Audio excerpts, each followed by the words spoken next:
Today is Wednesday, right? And we're going to go over TABC talks. I am Kara Stevens. I'm a regional supervisor here for the Audit Investigations Division. And today, what we're going to do is we're going to cover avoiding liability in alcohol delivery and to-go transactions. Before we begin, let's just do a little review of the following disclaimer. The following agency guidance was developed to improve internal and external communication and ensure a more consistent application of TABC statutes and rules. This guidance reflects appropriate processes, requirements, and interpretations based on general situations presented herein. This guidance may not apply to every situation. If you do have questions about how this guidance applies to your specific circumstance, just contact TABC directly.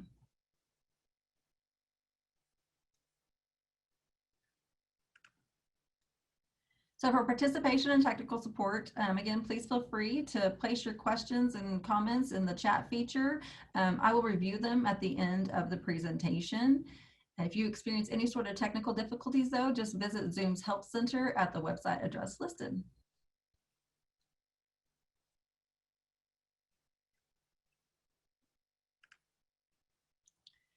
So here's just a quick overview for our presentation today. We're going to go over the common areas of liability for to-go and delivery orders. We're going to go over the vicarious liability for to-go and delivery. We're going to review transactions not involving a consumer delivery permit holder. We're going to also review consumer delivery permit transactions, which include the liability of the retailer, liability of the CD permit holder, along with the liability of the delivery driver. And then we're going to follow up with a presentation summary.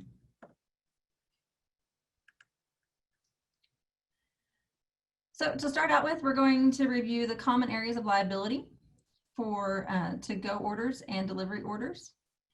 These include providing, selling, or serving alcohol to a minor or an intoxicated person. Also delivering alcohol to a dry area or otherwise illegal area, and violating any other provision of the Alcoholic Beverage Code.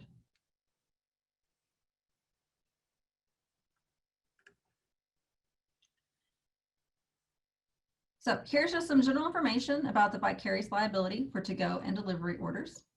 So a TABC permit or license holders are vicariously liable for any violations of the Alcoholic Beverage Code committed by their agents, servants, or employees.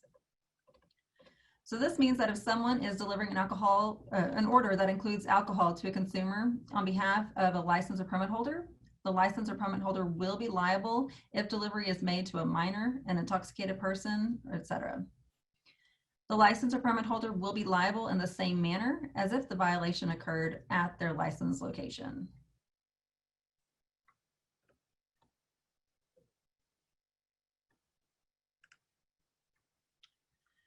So let's move on to the retailer liability for non-consumer delivery permit transactions.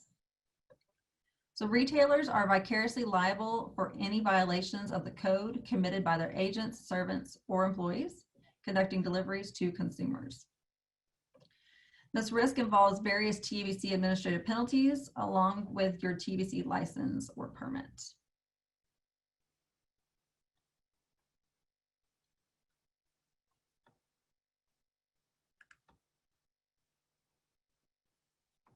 So we have our safe harbor via seller server certification. Retailers may be absolved from violation by their agents, servants, or employees if they meet the following minimum requirements.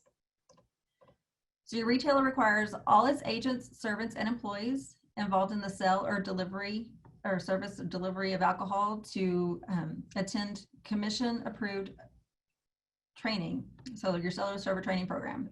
So an agent, servant, or employee who committed the violation possesses a valid current seller server training certificate at the time of the violation, and the retailer has not directly or indirectly encouraged the agent, servant, or employee to violate the law. So yes, this is not a requirement. It's something that we definitely suggest that all permittees obtain for their employees.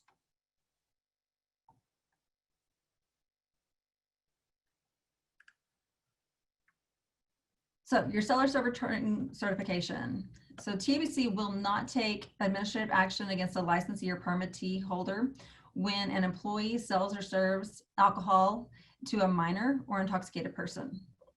If, and only if, the seller server is not the owner or an officer of the company, the seller server holds a current seller server training certificate, all employees that sell, serve, or deliver alcohol and their immediate managers are certified within 30 days of their hire date.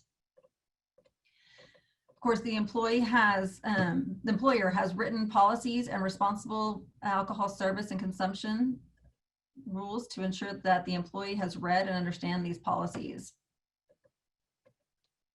And the employer does not directly or indirectly encourage the employee to violate the law.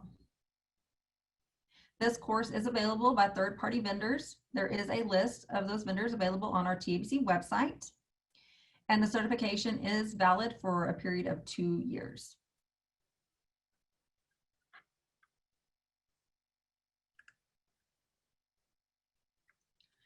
So now, what is the liability for your delivery driver when there is not a consumer delivery permit on the delivery?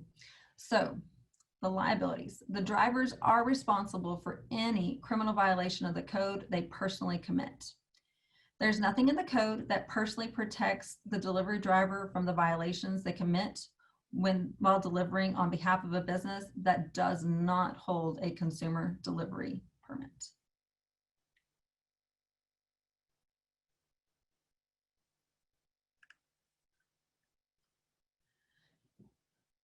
So that consumer delivery permit transactions, what is the liability of the retailer? When a retailer uses a delivery company that holds a consumer delivery permit, the retailers are not vicariously responsible for any violations of the code committed by the CD permit holder or their driver or any other employee acting on their behalf. The retailer has sold the alcoholic beverage to the consumer and has transferred possession to a delivery company that holds a CD permit or a delivery driver acting on their behalf. There is no requirement to confirm that the CD permittee or its drivers have received TABC delivery driver training certification. The retailer is liable for CD permittee's delivery to a dry location only if the retailer contractually agrees to be responsible for ensuring that deliveries are made to areas that are wet or legal for that type of alcohol sold. So just a little summation. In other words, a retailer who sells an alcoholic beverage to a consumer satisfies its responsibility when it transfers possession of the alcoholic beverage to a CD permittee or a delivery driver acting on its behalf. At this point, the conduct of the CD permittee or the driver is not attributable to the retailer.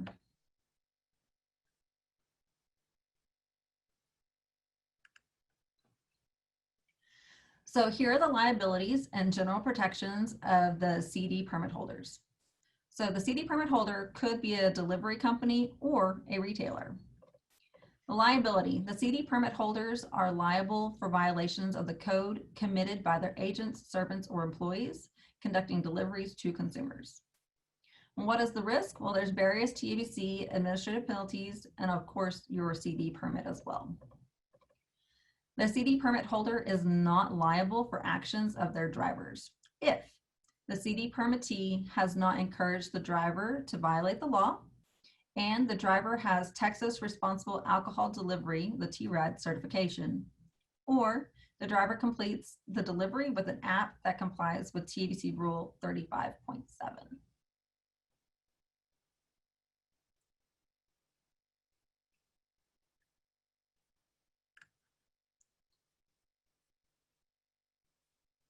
What about criminal negligence? Well, criminal negligence negates this protection from liability.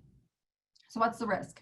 TABC may suspend a CD permit if the permittee or a person acting on its behalf delivered with criminal negligence an alcoholic beverage to a minor or an intoxicated individual. CD permit holders can rebut the presumption of criminal negligence by showing the delivery driver number one, held a valid TABC Texas Responsible Alcohol Delivery Certification at the time of the delivery, and completed the delivery due to a technical malfunction of a delivery software application that meets the standards established in TABC Rule 35.7.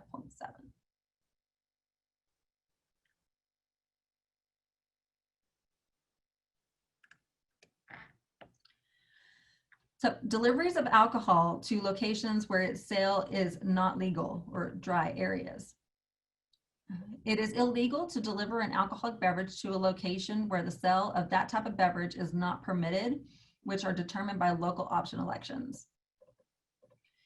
It is a defense to a prosecution for delivering an alcoholic beverage to a dry location if the retailer, the CD permit holder, or the driver relied on publicly available information produced by TABC relating to the address, to its wet-dry classification, and the information indicated that the respective address was wet for that type of beverage delivered on the date of delivery. This defense is not available to a person using information other than what is produced publicly by TABC.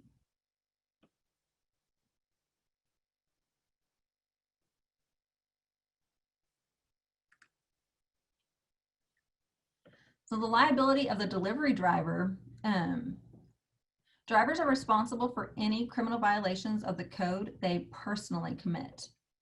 They risk criminal liability for delivering alcohol to a minor intoxicated person. The driver is presumed to have not been criminally negligent if the driver held a valid TABC Texas Responsible Alcohol Delivery certification at the time of delivery, and completed the delivery due to a technical malfunction of a delivery software application that meets the standards established with TABC Rule 35.7.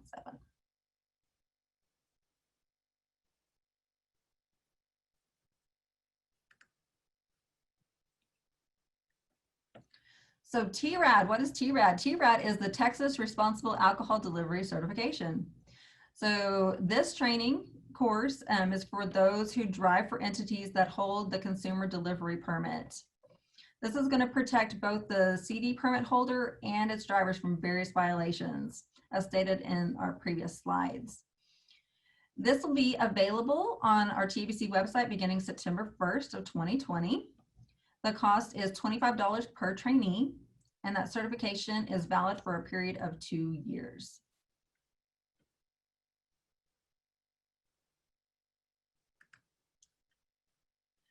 So your delivery software applications that comply with Rule 35.7. So these protect both the CD permit holder and its delivery drivers from various violations. The best way to ensure that a delivery app meets the minimum requirements of TABC Rule 35.7 is for that CD permit holder to submit an application for assessment. The app assessments are free and confirm that a CD permit holder's app have certain features that verify the recipient is 21 years of age or older, is not intoxicated, and has other necessary features. Instructions for getting an application assessment will be provided on TABC's website and also on the consumer's delivery permit applications.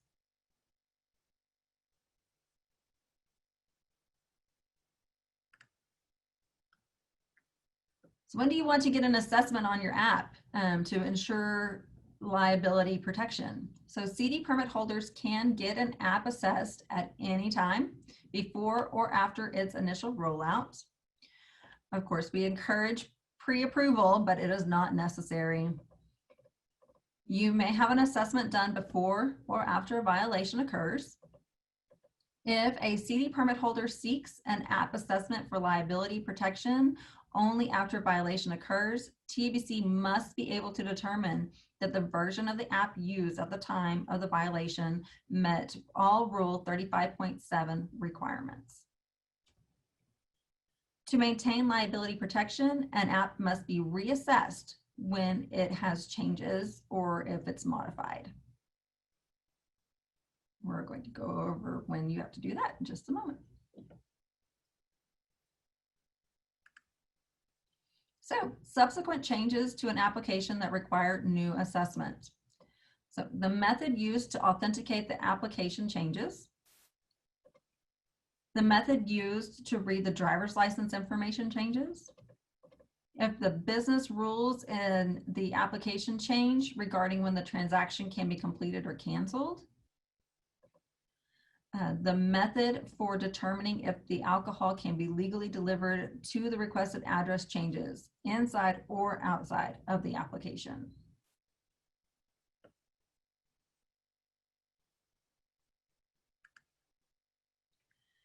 Now, subsequent changes to an application that do not require a new assessment include the following.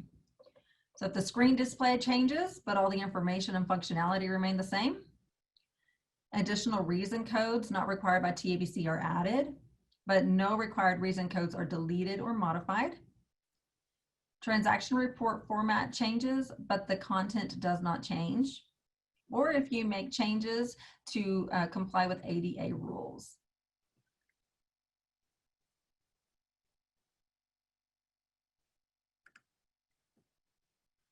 So there are general standards though for this application. The application must be able to read the birth date from a driver's license or state ID issued card based on information scanned in and determine if the recipient is at least 21 years of age or older.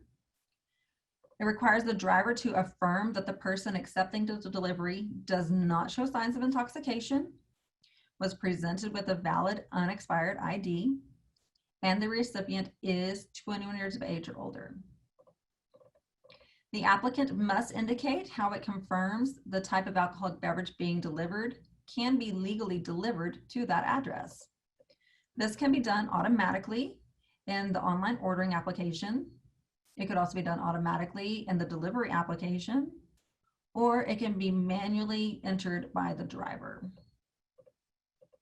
The delivery system captures, stores, and can generate a report about the following: whether the person receiving the alcoholic beverage passed age verification based on the ID provided, physical address where the alcohol was delivered, the specific alcoholic beverages or types of alcohol delivered, along with a date and time stamp of the following: when the order was received, when the delivery driver obtained the order, when the purchase was delivered to the consumer, or when the transaction was canceled.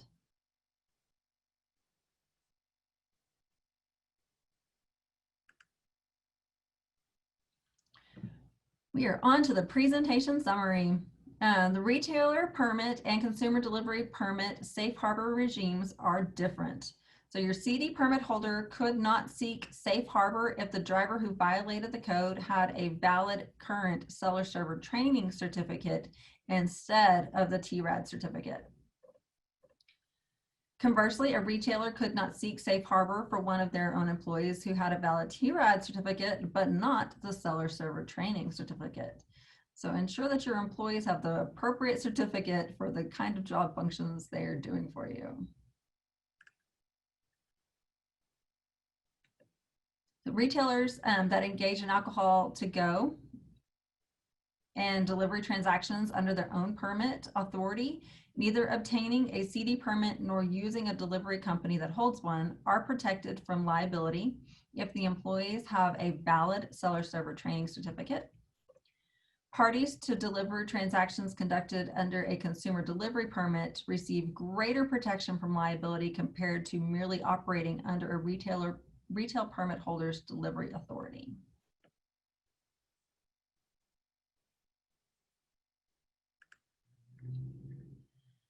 CD permit liability protections apply to a retailer when the retailer transfers the alcoholic beverage order to the CD permit holder or those acting on its behalf.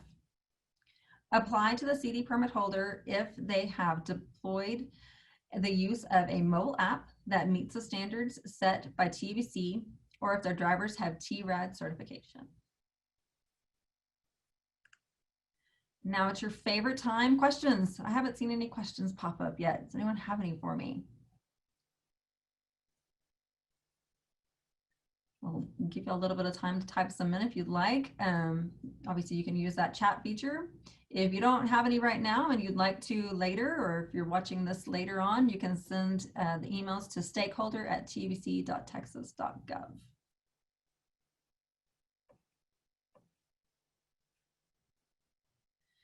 I don't see any questions coming in. Oh, okay, there we go. Yay. When will the assessment process be available to take applications? That is a wonderful question.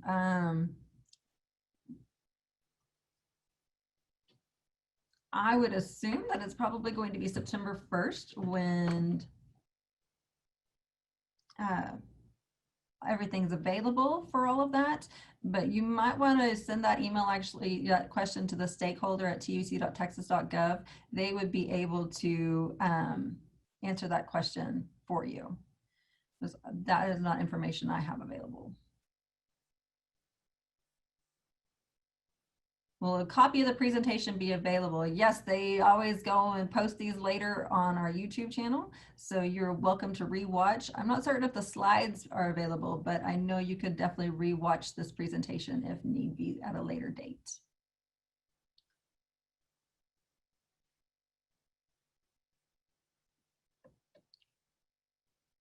I would love to answer the question that David submitted, but I do not have an answer for that at all. That is not anything that I am aware of, David.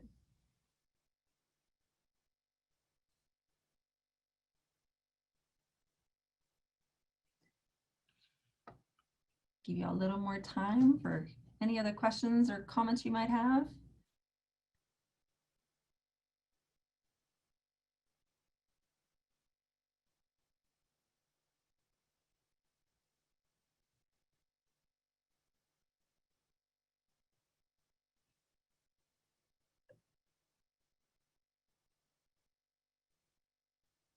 If you don't have it, again, make sure you email any questions that you might have to that stakeholder@tabc.texas.gov. Obviously, you're always welcome to call your local offices as well. We may be working remotely, but we do want to be here as best we can to help accommodate everyone.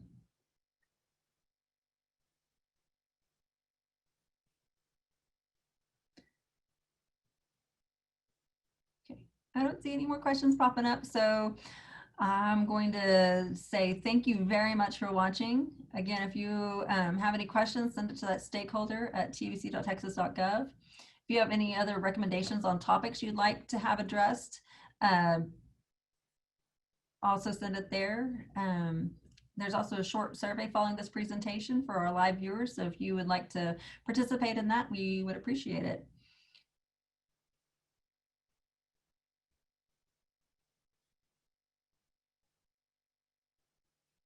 Rod, if you want to send that question either to the stakeholder, or you can even email me personally if you'd like.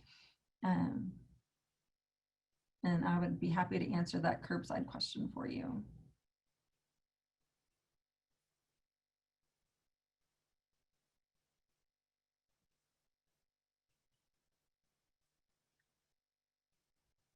Are there different rules governing stores that handle curbside with their own labor? Well, that's still going to be your seller server training certification. So, I mean, the curbside deliveries are same as your in-store deliveries, making sure that the person is 21, making sure that they're not intoxicated, things like that. And then as long as your employee has the seller server certificate, that's, I mean, because curbside is still occurring on your premise. So all your on-premise things will. Is the employee required to be 21? Depends on your place of business.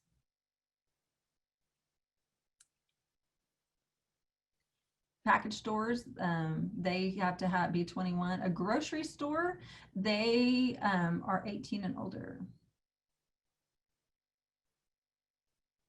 And there was actually 2 TBC talks ago, I actually did a presentation for to-go transactions and things like that. So if you'd like to pull that one up, it was the one back in June. You're welcome to watch that, and it would give you some great information on it.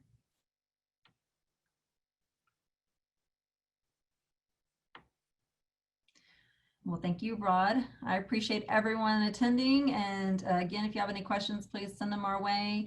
I hope you all have a wonderful, wonderful day. Thank you so much. Have a great one.